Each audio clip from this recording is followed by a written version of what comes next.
Bonjour à tous et bienvenue dans le deuxième rendez-vous des émissions consacrées au Discard Day. Aujourd'hui, nous allons parler du rôle d'un disquaire. Qu'est-ce qu'un disquaire aujourd'hui?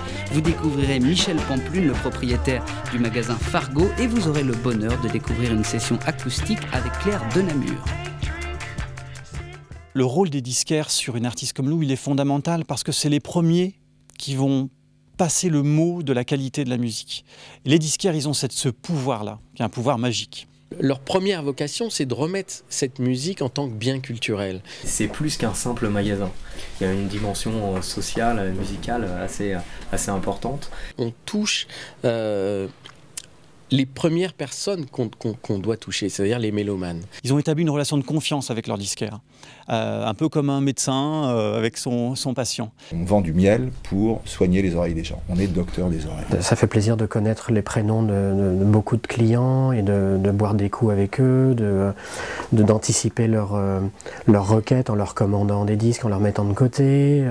J'aurais plus envie de découvrir des choses qu'il va me suggérer, parce que je sais qu'en plus il m'a déjà alerté, il sait ce que j'aime. Je vois bien sous sa moustache ou derrière ses lunettes, il est en train de me dire je sais que c'est pas tout à fait votre truc mais vous devriez essayer. Un disquaire c'est avant tout une esthétique et c'est ce qui est intéressant aussi, c'est pour ça que les gens viennent ici parce qu'ils savent les disques qu'ils vont trouver et puis certainement après ils vont aller chez un autre disquaire pour trouver un autre style de musique. On a référencé plus de 18 000 titres en 3 ans et demi d'existence. C'est-à-dire qu'on vend aussi bien de la soul que de l'indus, que de la musique contemporaine, que de la pop, que du... Voilà. Et nous, on essaie de faire des ponts entre tout ça. Moi, j'ai besoin de conseils, c'est comme pour un libraire, quoi. J'ai besoin qu'on prenne le temps de s'occuper de moi et qu'on me guide. Donc je ne trouve pas ça, sauf chez le disquaire de proximité. C'est ce rôle-là qui est important, bien sûr, de conseils et de propositions, une fois de plus. C'est important de dynamiser et de redonner de la valeur au réseau des disquaires qui souffre beaucoup en ce moment et qui, à la différence des libraires, n'a pas été protégé et donc qui a subi vraiment de plein fouet ce qui s'est passé dans le disque depuis une dizaine d'années. Les charges sont vraiment très lourdes. Après, il y a une concurrence assez énorme sur le net. Ce qui fait que c'est assez difficile de surnager au milieu de tout ça. Notre salut, il est dans la complémentarité, dans amener des catalogues, des répertoires, des labels qui sont invisibles ailleurs ou mal travaillés ou noyés dans le reste. Donc c'est vraiment l'offre. Et quand on aime la musique, c'est la même chose quand on aime la littérature. Quoi de mieux que d'avoir quelqu'un qui vient vous proposer de découvrir autre chose? C'est Slascar. Tous les jours, vous découvrez un disquaire dans nos émissions. Aujourd'hui, c'est Michel Pamplune, le propriétaire de Fargo. Je suis Michel Pamplune. J'ai fondé le label Fargo il y a 12 ans. Et il y a 2 ans maintenant, j'ai décidé d'ouvrir un magasin de disques.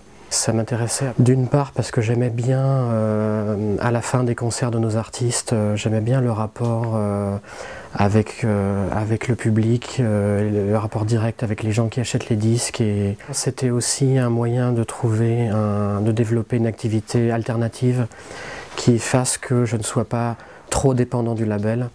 Et au-delà de ça, je pensais que ça participait bien une boutique avec une esthétique dans la même lignée, quelque part grosso modo, même si c'est beaucoup plus large, que ça travaille dans le même sens. Avec le magasin de disques, je peux faire découvrir aux gens encore plus d'artistes et de groupes qui sont signés sur tout un tas de labels indépendants, confrères, et là c'est démultiplié.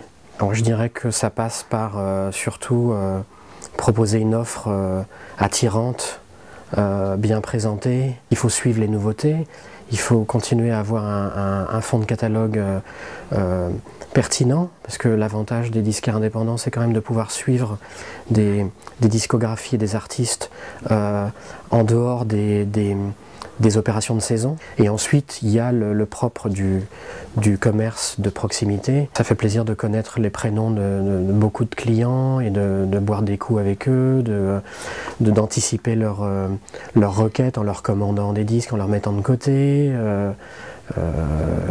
faire des commandes sur mesure, tout ça, enfin ce service vraiment custom qu'on peut offrir quand on est petit, quoi. Merci beaucoup, Michel. De rien, merci à vous.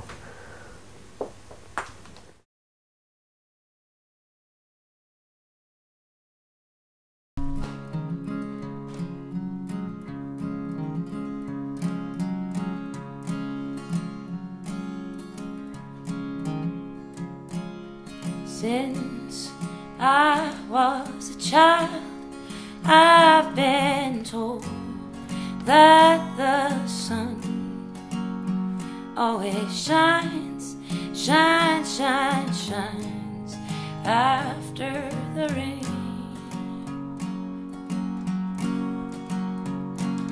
Since I was a child, I've been told that cruel things never go, go, go, go unpaid.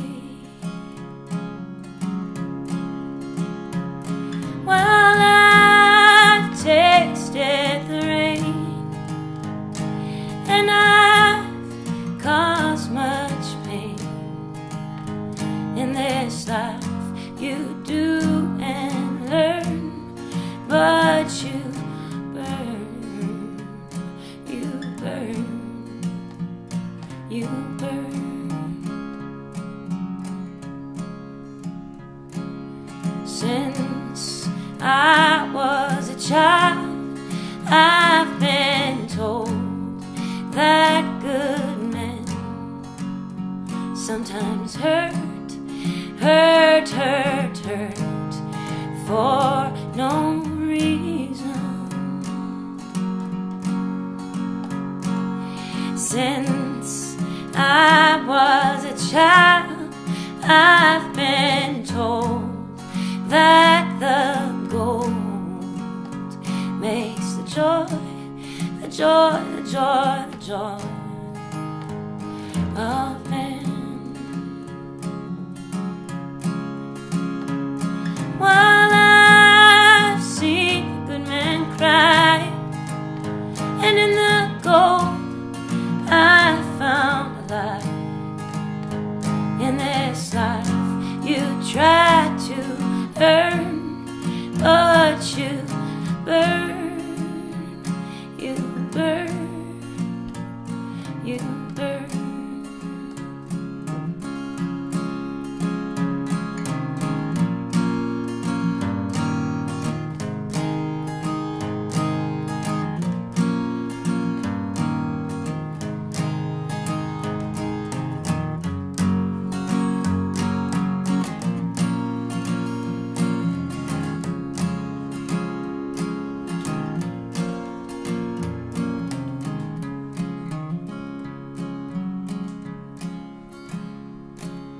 Since I was a child, I've been told that the brave live on and on and on.